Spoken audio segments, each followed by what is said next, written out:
SD Islam Al-Huda 2. Hari ini kita akan belajar tentang haid part 1. Kira-kira kita akan belajar apa saja ya di part 1 ini? Oke, yang pertama kita akan belajar tentang pengertian haid. Yang kedua, kita akan belajar tentang dasar haid. Yang ketiga, kita akan belajar hukum belajar ilmu haid.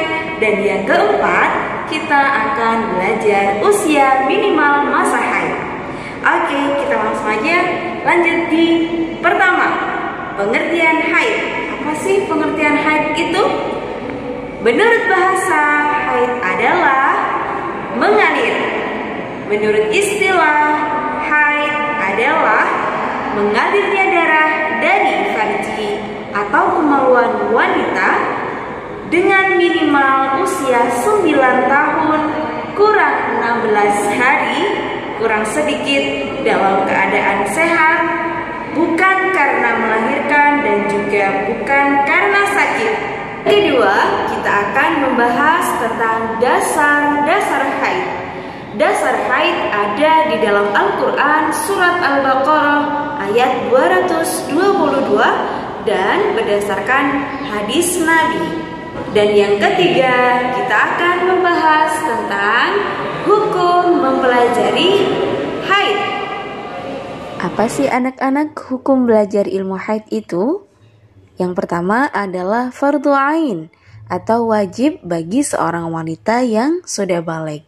Jadi anak-anak di sini yang sudah mengalami haid, maka hukumnya adalah wajib untuk belajar tentang ilmu haid, nifas, istihadah. Karena semua wanita akan mengalami haid, mengalami nifas dan istihadah. Yang kedua, hukumnya adalah fardhu kifayah bagi seorang laki-laki. Jadi, seorang laki-laki ini mempelajari ilmu haid ini hukumnya fardhu kifayah. Kenapa Ustazah? Kok fardhu kifayah? Tidak fardhu ain atau wajib? Karena seorang laki-laki tidak mengalami haid, tidak mengalami nifas, dan juga tidak mengalami istihadah. Maka tidak menyangkut dengan sah tidaknya suatu ibadah seorang laki-laki. Makanya hukumnya adalah fardhu kifayah. Dan yang keempat, kita akan membahas tentang batas minimal usia haid. Di usia berapa sih anak-anak sudah bisa dihukumi sebagai darah haid itu? Oke, di usia minimal 9 tahun kurang 16 hari kurang sedikit atau 16 hari tidak genap, itu adalah batas minimal usia haid. Contohnya, yang pertama adalah di usia 9 tahun kurang 15 hari 23 jam 59 menit 59 detik mengeluarkan darah. Maka di usia yang ini tadi sudah bisa dihukumi sebagai darah haid. Kenapa seperti itu?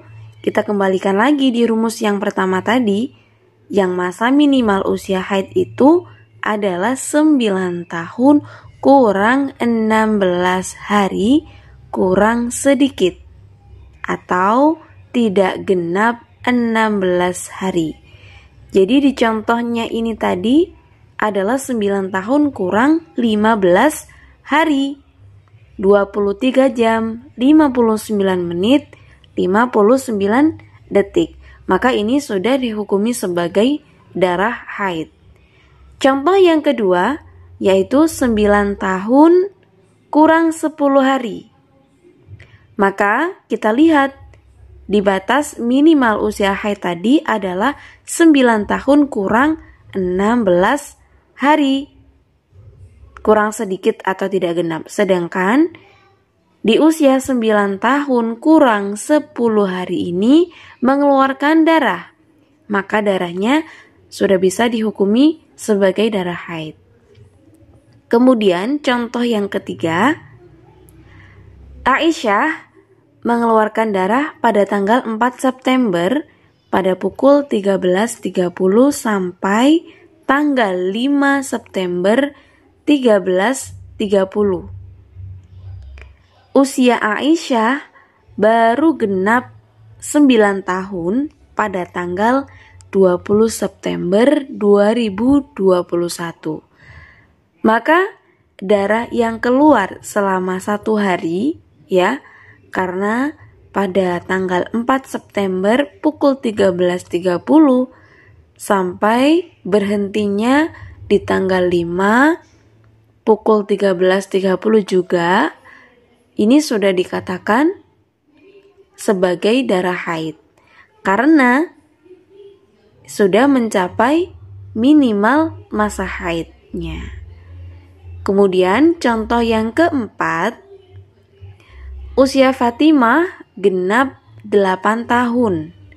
Tiba-tiba mengeluarkan darah selama 2 hari.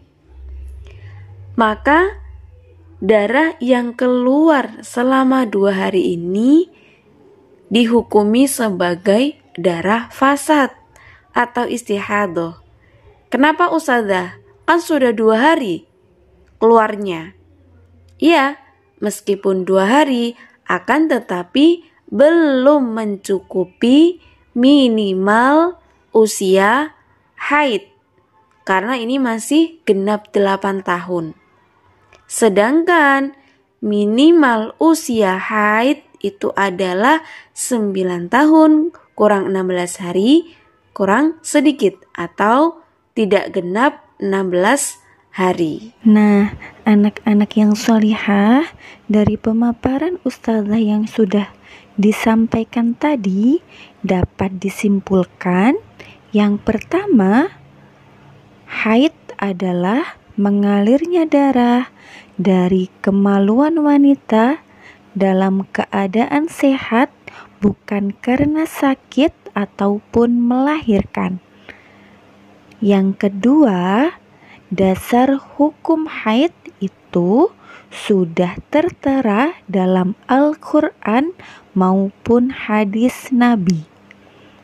Yang ketiga, hukum belajar ilmu haid bagi seorang perempuan adalah wajib atau fardhu ain, dan untuk laki-laki hukumnya adalah fardhu kifayah.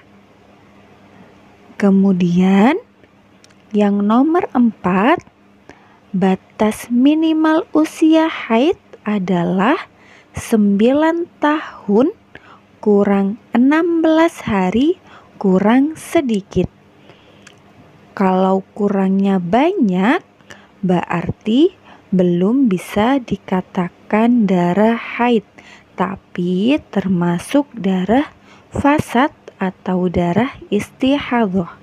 Nah, dari sini anak-anak bisa mengerti dan memahami lebih banyak lagi tentang ilmu haid. Semoga bermanfaat. Dan ustazah akhiri terlebih dahulu.